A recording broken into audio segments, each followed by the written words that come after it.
Dakika 90 za kipindi cha kwanza umemalizika, mchezo wa kwanza wa Maskani Cup Season 2. Mechi ya ufunguzi ikiwa kufananisha mwenyeji wa mashindano nikimzungumzia Chaua FC pamoja na Bwawani FC.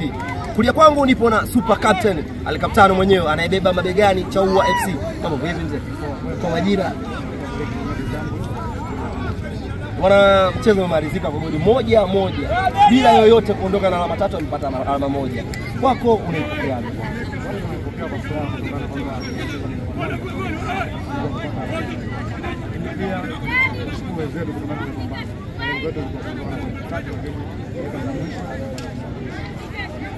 Kwa dakika za mwanzoni tu mlicheza kafu sana. Mchezo ulimalizika kwa kwanza kwa goli 1-1. Kwa goli bila.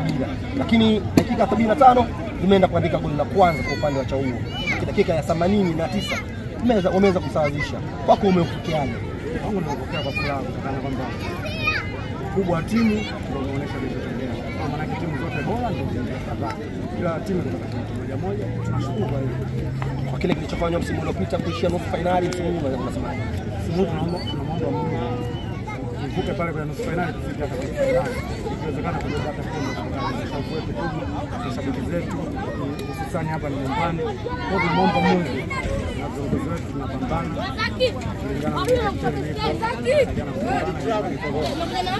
Neno moja kwa wanachaua. Wanachaua tusikate tamaa.